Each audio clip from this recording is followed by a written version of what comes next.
बिस्मिल्लाहिर्रहमानिर्रहीम। अस्सलाम वालेकुम नाज़रीन, आप यूट्यूब चैनल देख रहे हैं। मैं इमरान खान।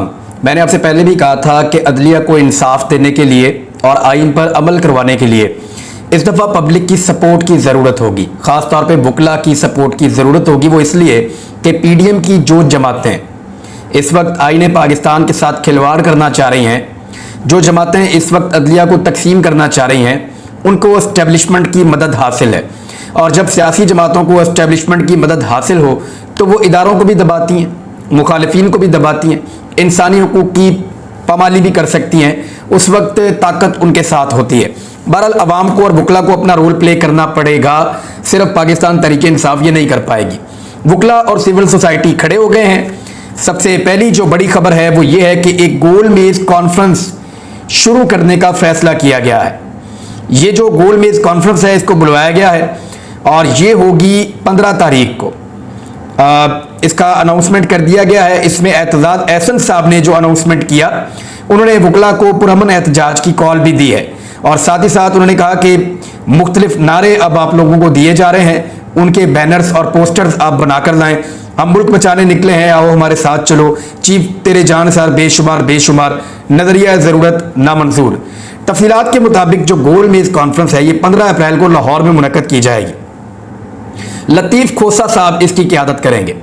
पाकिस्तान पीपल्स पार्टी ने उनको अपने लॉयर विंग की सदारत से हटा दिया है और एतजाज एहसन और ख्वाजा तारिक रहीम अहम तरीन गोल मेज कॉन्फ्रेंस की मेज़बानी करेंगे। यानी ये तीन इंपॉर्टेंट लोग हैं वकला रहनुमा जो हमेशा से बड़े मुतहर्रिक रहे हैं। इन्होंने वकला की बहुत सारी तहरीकें चलाई हैं। एतजाज एहसन साहब का एक बड़ा कलीदी और मेन किरदार था उस वक्त जब 2009 में, यानी 2007 से 2009 तक जो वकला तहरीक चली है उसमें एतजाज एहसन का बड़ा अहम रोल था। और अब दोबारा एतजाज एहसन मैदान में उतरे हैं। किसी को आइडिया नहीं था कि 14 साल बाद दोबारा उनको अदलिया की आज़ादी के लिए लड़ाई लड़नी पड़ेगी। बहरहाल गोल मेज कॉन्फ्रेंस में मुल्क के सफ़े अव्वल के आइनी और कानूनी माहिरीन शरीक होंगे। कॉन्फ्रेंस में मुकन्ना और पार्लियामेंट की अदलिया के खिलाफ यलगार का जायजा लिया जाएगा।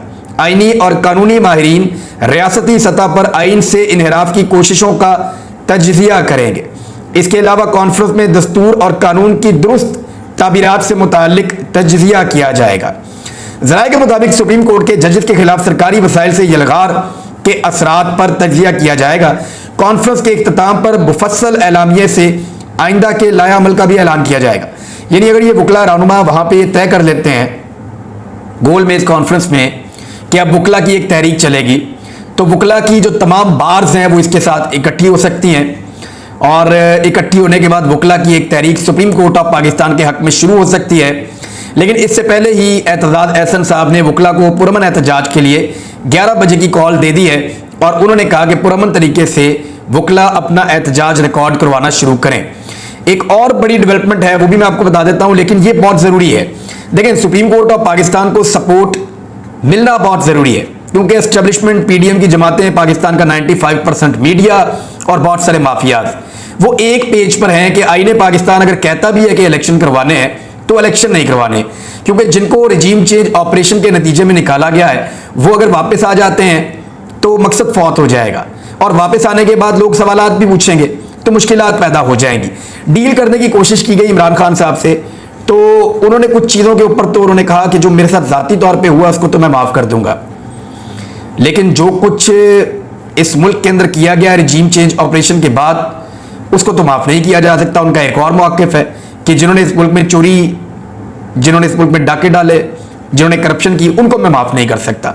तो यही तो सबसे बड़े मसाइल हैं। चीफ जस्टिस और कादी फ़ायद ईसा साहब की दूसरी अहम मुलाकात हुई है। ज़राए के मुताबिक चीफ जस्टिस और कादी फ़ायद ईसा के दरमियान अहम मुलाकात आधे घंटे तक जारी रही है। ये खबर एक्सप्रेस न्यूज़ ने रिपोर्ट की, मैं वहाँ से आपको दे रहा हूँ और भी बहुत सारे मीडिया ने की है। इसमें होने वाली मुशावरत के बाद ही जस्टिस कादी फ़ायद ईसा ने पार्लियामेंट के इजलास में शिरकत के हवाले से अपना वजाहती बयान जारी किया। ज़राए का कहना है कि दोनों जजेस के दरमियान ये एक मुलाकात हुई और एक तवील मुलाकात थी। इससे पहले भी एक मुलाकात हो चुकी है, तो ये दूसरी मुलाकात है। और जो जस्टिस कादी फ़ायद ईसा हैं उन्होंने एक वजाहती बयान जारी कर दिया इस हवाले से कि उन्होंने पार्लियामेंट के इजलास में शिरकत क्यों की और क्या मामला वहाँ पे हुए। ज़रा ये बयान भी मैं आपको पढ़ के बता देता हूँ। कादी फ़ायद ईसा साहब ने कहा कि सुप्रीम कोर्ट के तमाम जजों को इस्लामी जमहूरिया पाकिस्तान के आइन की गोल्डन जुबली मनाने की दावत दी गई। उन्होंने कहा कि यह दावत कबूल करने से कबल मालूमात हासिल की गई थी कि क्या सियासी तकरीरें वहाँ पे की जाएंगी और यकीन दहानियाँ करवाई गई थी कि सिर्फ आइन और उसके बनाने के मुतालिक बात की जाएगी, जबकि मुझे भेजे गए प्रोग्राम में उसकी तस्दीक भी की गई थी। उनका कहना था कि इस नुक्ते की वजाहत मेरे अमले ने कौमी असम्बली के डिप्टी डायरेक्टर से करवाई और फिर खुद मैंने स्पीकर से बराह रास्त बात की और इसके बाद ही दावत कबूल की, क्योंकि मैं आइन के साथ इजहार यकजहती करना चाहता था। सुप्रीम कोर्ट के सीनियर जज ने कहा कि मुझसे पूछा गया कि आप तकरीर करेंगे और मैंने माजरत कर दी थी, लेकिन जब मैंने बाद तकरीरों में सियासी बयानात सुने तो फिर मैंने बात करने के लिए दरख्वास्त की ताकि किसी मुमकिन गलतफहमी का अजाला हो सके और फिर बात की। उनका कहना था कि यह अमर बाइस हैरत है कि बाज़ लोगों को इस बात पर एतराज़ है मैं कहाँ बैठा था या मैंने आइन की याद मनाने की तकरीब में शिरकत क्यों की थी। मैं हॉल के एक कोने में या गैलरी में बैठने को तरजीह देता, लेकिन अदलिया के एक फ़र्द की इज्जत अफजाई के लिए मुझे दरमियान में बिठाया गया। मैंने बैठने के लिए खुद वो जगह नहीं चुनी थी। कादी फायद ईसा ने कहा कि आइन को सियासी तनों के तमाम अतराफ से लोगों के बराह रास्त चुने गए नुमाइंदों के जरिए बनाया गया है, जो उनकी दानिशमंदी की गवाही देता है।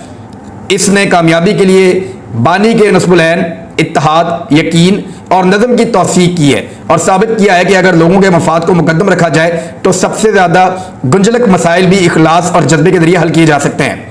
उन्होंने कहा कि लोगों के मुंतखब नुमाइंदे मुकम्मल एहतराम के मुस्तहिक हैं और ऑल इंडिया मुस्लिम लीग के सियासतदानों के बगैर हम आज़ादी हासिल नहीं कर पाते। उनका कहना था कि कन्वेंशन के मुंतज़मीन ने पाकिस्तान की तारीख का एक खुसूसी अहमियत का दिन मनाने के लिए सबको दावत दी थी और आइन की गोल्डन जुबली सबके लिए बाइस मुसरत है। ये किसी मखसूस इदारे और जमात का तनहा इस्तेहकाक नहीं है। आइन की अहमियत सब पर वादे की जानी चाहिए और ऐसा मुसलसल करना चाहिए। सुप्रीम कोर्ट के जज का कहना था जब पाकिस्तान के पास लोगों के बराह रास्त चुने गए नुमाइंदों का बनाया गया आइन नहीं था तो मुल्क तकसीम हो गया था। इस मुसलसल जारी गलती की इस्लाह 50 साल कबल की गई और लोगों के बुनियादी हुकूक तस्लीम करके आइन में दर्ज किए गए। इसलिए तमाम पाकिस्तानियों की निजात आइन की पाबंदी में है। जस्टिस कादी फायद ईसा ने कहा कि शहरियों का बेहतरीन मफाद इसी में है कि तकसीम के बीज ना बोए जाएं और आइन का मनाया जाना हमारी तारीख के अहम तरीन लम्हात में से एक है जिसे मनाना ज़रूरी है। मेरा एक सवाल है छोटा सा, मेरे दिमाग में आ रहा है, वो ये है कि आइन का दिन मनाना ज़रूरी है या आइन पर अमल दरामद ज़रूरी है? क्या ये असेंबली जहाँ पे कादी फायद ईसा साहब बैठे या ये लोग जिनके साथ कादी फायद ईसा साहब बैठे, यहाँ पे आइन पे अमल दरामद हो रहा है? क्या यहाँ पे आइन की सरबुलंदी के लिए काम हो रहा है या यहाँ पे आइन को पसे पुष्ट डाला जा रहा है और आइन शिकनी हो रही है? लगातार आइन शिकनी हो रही है। जो वकला कह रहे हैं, वकला रहनुमा कह रहे हैं, अगर आइन पर अमल दरामद जरूरी नहीं है तो फिर इसका दिन मनाना तो मुनाफकत होगी। यानी एक चीज के ऊपर आपने अमल दरामद ही नहीं करना तो उसका दिन क्यों मनाना है? ये तो मुनाफकत है। ये तो ऐसी है कि जैसे 900 चूहे खाकर बिल्ली हज पर चली। ये मिसाल है एक, और ये इसी तरह की मिसाल बनती है। फवाद चौधरी साहब ने बयान दिया, उन्होंने कहा जी कि कादी फायद ईसा के खिलाफ जो है वो एक जज्बात हैं वकला के। उन्होंने कहा पार्लियामेंट में बैठने से वकला बरादरी नाराज है कादी फायद ईसा साहब से। ये फवाद चौधरी साहब ने कहा और कादी फायद ईसा साहब के खिलाफ रेफरेंस भी दायर कर दिया गया है और ये भी कहा गया है, एक और दरखास्त दी गई है कि उनके खिलाफ रेफरेंस की जल्द समाअत की जाए और उसके लिए मुतफर्रिक दरखास्त दायर कर दी गई है। तो ये गुजरावाला बार ने रेफरेंस में कहा है कि जस्टिस कादी फायद ईसा बुलंद किरदार और अफकार के इजहार के पाबंद थे। वो इदारों और शख्सियात के खिलाफ खतूत मीडिया को जारी करते रहे। 10 अप्रैल को वो पार्लियामेंट जा पहुंचे। उन्होंने मुतअस्सिबाना ख्यालात के इजहार के लिए सियासी फोरम का इंतखाब किया और कादी फायद ईसा साहब के ऊपर एलिगेशन लगाए हैं और ये कहा गया है कि जल्द अज जल्द समाअत की जाए उनके खिलाफ जो रेफरेंस दायर किया गया है उसको लेकर। अब ये एक खिचड़ी पकड़ी है। एक तरफ हुकूमत है, उन्होंने पूरा अटैक किया हुआ है सुप्रीम कोर्ट ऑफ पाकिस्तान के जजेस के ऊपर। दूसरी तरफ जो बार्स हैं वो ये कह रही हैं कि कादी फायद ईसा जो हैं उन्होंने भी ठीक नहीं किया और ये काम ठीक नहीं है जो उनकी तरफ से हुआ है। एक और खबर है और वो बड़ी इंटरेस्टिंग है। वो हुकूमत जो कहती है कि उनके पास पैसे नहीं है, वो पैसे नहीं दे सकती, उनके पास पैसे मौजूद नहीं है और 21 अरब रुपए इलेक्शन के लिए पंजाब में और खैबर पख्तूनख्वा में नहीं दे रहे। मामले को लेकर चले गए हैं पार्लियामेंट के अंदर, हालांकि पार्लियामेंट का उससे कोई लेना देना नहीं है। उसी हुकूमत ने जो है वो एहसन इकबाल साहब की ज़ेर सदारत CDWP का इजलास हुआ जिसमें तरक्याती मनसूबों के लिए 76 अरब रुपए से ज़ायद की रकम मंजूर कर दी गई है। यानी 4 गुना तकरीबन रकम मंजूर कर दी गई है मनसूबों के लिए। तकरीबन 4 गुना रकम मंजूर कर दी गई है तरक्याती मनसूबों के लिए, लेकिन इलेक्शन के लिए पैसे नहीं है। जिससे ये मुल्क आगे बढ़ेगा। अब यहाँ से आप अंदाज़ा कर लें कि तरक्याती मनसूबों के लिए तो पैसे निकाल रहे हैं, इससे पहले भी निकाले हैं, अभी भी निकाले हैं, आज भी निकाले हैं, आइंदा भी निकालेंगे। मंजूरी दी जा रही है, बार बार दी जा रही है, लेकिन इलेक्शन कमीशन ऑफ पाकिस्तान को पैसा नहीं दिया जा रहा है, क्योंकि इलेक्शन कमीशन ऑफ पाकिस्तान को पैसा देंगे तो इलेक्शन हो जाएगा, और इलेक्शन में जाने की इस वक्त सूरत हाल नहीं है। वकला ने इमरान खान साहब से दोबारा मुलाकात की है और मुकम्मल हमायत का ऐलान किया है। ये वकला इसी तरह इमरान खान साहब के साथ खड़े हो गए हैं जैसे परवेज़ मुशर्रफ के दौर में ये अपोजिशन की जमातों के साथ खड़े हो गए थे। मुझे अच्छी तरह याद है उस दौर में पीपल्स पार्टी, PMLN, ये ऐसी दो जमातें थी, और फजलुर रहमान साहब की पार्टी भी थी कुछ हद तक, थोड़ा बहुत वो विकेट के दोनों तरफ खेल रहे थे, उधर भी ताल्लुकात रखते थे, इधर भी रखते थे। लेकिन ये वो पॉलिटिकल पार्टीज थी जिन्होंने वकला की सपोर्ट हासिल की थी और बड़ी फंडिंग शंडिंग भी की थी, और इनके अपने जो लॉयर विंग्स हैं वो भी बड़े एक्टिवेट हो गए थे, और वकला की सपोर्ट मिलने के बाद परवेज़ मुशर्रफ साहब को बहुत कमज़ोर कर दिया गया था। इसी तरह आज वकला की सपोर्ट अकेले इमरान खान साहब की तरफ जाती हुई दिखाई दे रही है। वकला रहनुमाओं के अंदर तकसीम हो सकती है, लेकिन वकला बरादरी जो है वो बड़े पैमाने पर इमरान खान साहब के साथ खड़ी है। उन्हें लगता है कि आईने पाकिस्तान के मुताबिक 90 दिन के अंदर इलेक्शन करवाने का इमरान खान साहब का मुतालबा दुरुस्त है, और अगर आइन को पामाल किया गया तो ये अदलिया की तौहीन होगी, और वकला इसलिए इमरान खान साहब के साथ खड़े हो गए हैं। दूसरा, इंसानी हकूक़ की बदतरीन खिलाफ वर्जियाँ की जा रही हैं, वकला को गिरफ्तार किया जा रहा है, बाकी लोगों को गिरफ्तार किया जा रहा है। तो ऐसी सूरत हाल में वकला के जज्बात जो हैं वो भड़कने ही थे। दो खबरें और बहुत इंपॉर्टेंट है। सबसे पहले तो हुसैन हक्कानी वाला मामला है, उसको ज़रा आप अपने ज़हन में रखिएगा। लेकिन एक चीज़ मैं आपको बताऊँ, काजी फ़ायद ईसा साहब ने जो वज़ाहत जारी की है ना, उस पर सिद्दीक जान साहब ने एक बड़ी इंपॉर्टेंट इन्फॉर्मेशन दी है। ये बात अहम है कि ये वज़ाहत PRO ऑफिस की तरफ से जारी की गई है। PRO ऑफिस से कोई भी चीज़ चीफ जस्टिस पाकिस्तान की मंजूरी के बगैर जारी नहीं होती। अगर चीफ जस्टिस चाहते तो ये वज़ाहत जारी होने से रुकवा सकते थे, लेकिन उन्होंने ऐसा नहीं किया। ये खुश आइंद है।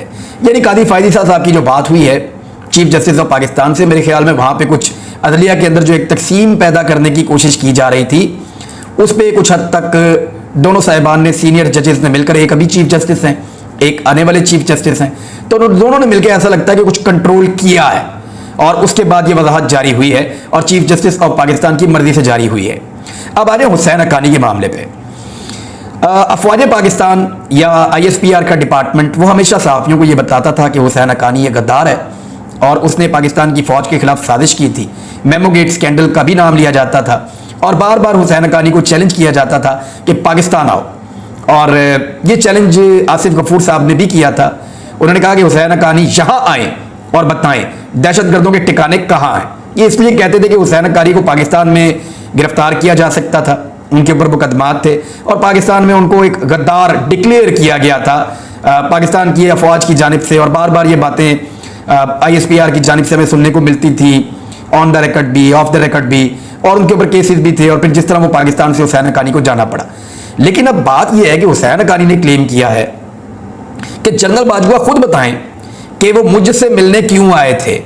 यानी एक तरफ हमें यह बताया जा रहा है कि हुसैन हक्कानी गद्दार है, पाकिस्तान का मुखालिफ है, पाकिस्तान की फौज से नफरत करता है, पाकिस्तान की फौज के खिलाफ साजिश की है, और दूसरी तरफ पाकिस्तान की फौज के chief of the army staff general Qamar Javed Bajwa Hussain Haqqani से मुलाकात करते हैं। और इस पर एक अजहर मशवानी की ट्वीट है, मैं वो पढ़ के आपको सुना देता हूँ एज इट इज। जिस हुसैन हक्कानी को रियासत पाकिस्तान गद्दार कहती थी, उसे बाजवा की लॉबिंग करने के लिए वजारत खारजा के फंड से अदायगियां हुई और बाजवा बतौर आर्मी चीफ जाकर मिलता रहा।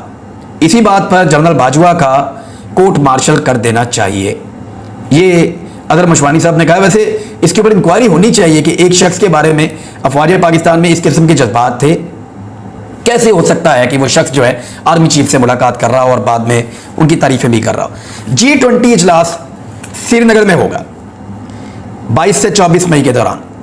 ये पाकिस्तान के लिए एक बहुत लम्हा फिक्रिया है। श्रीनगर जो है ये मकबूजा कश्मीर का हिस्सा है और ये मुतनाज़ इलाका है, ये भारत का हिस्सा नहीं है। पाकिस्तान इसको भारत का हिस्सा तस्लीम नहीं करता। ये मामला अक़वाम मुत्तहिदा के अंदर पेंडिंग चल रहा है।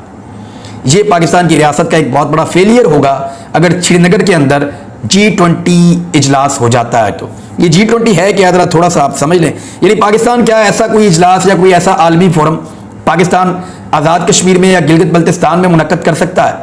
नहीं कर सकता। वजह यह है कि यूरोपीय ममालिक नहीं आएंगे, भारत एतराज़ करेगा, सऊदी अरब नहीं आएगा, बाकी मुल्क नहीं आएंगे, भारत एतराज़ करेगा, भारत ये कहेगा कि जी ये मुतनाज़ इलाके हैं गिलगित बल्तिस्तान और आज़ाद कश्मीर, भारत ये कहेगा और उसकी मानी भी जाएगी। पाकिस्तान नहीं कर पाता, हम कोशिश करके देख लें, लेकिन भारत ये कर रहा है, पाकिस्तान रोक नहीं पा रहा।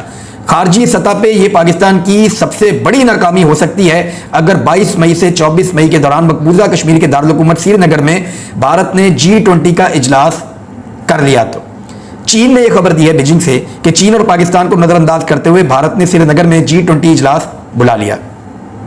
अब देखते हैं कि पाकिस्तान कर सकता है। मेरे ख्याल में इसमें मेहनत करनी पड़ेगी, लॉबिंग करनी पड़ेगी, चीन को, बाकी लोगों को मुतहरिक करना पड़ेगा, रूस से बात करनी पड़ेगी, बाकी ममालिक को कहना पड़ेगा कि कुछ करें और इसके अंदर श्रीनगर का इंतखाब ना करें। अक़वाम मुत्तहिदा के अंदर पाकिस्तान को जाना चाहिए, एप्लीकेशन डालनी चाहिए, क्योंकि G20 कोई आम चीज़ नहीं है, ये एक बैनुल-अक़वामी फोरम है और 19 ममालिक इसके अंदर हैं और यूरोपीय यूनियन पूरा का पूरा इसके अंदर है। यूरोपीय यूनियन के जो ममालिक हैं उनकी तादाद 27 है और 19 ममालिक जो हैं वो G20 के अंदर शामिल हैं।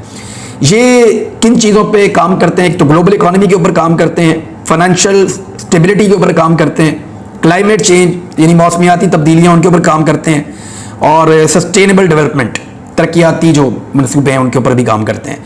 दुनिया की जो सबसे बड़ी इकोनॉमीज़ हैं वो इसका हिस्सा है। दुनिया की जो 80% प्रोडक्शन होती है ना, जो चीज़ें बनती हैं दुनिया में, वो इन्हीं मुल्कों में बनती हैं जो G20 का हिस्सा है। 75% जो तजारत है वो यही मुल्क करते हैं जो G20 का हिस्सा है। दुनिया की 2/3 आबादी यानी 66% लोग इन्हीं मुल्कों में रहते हैं।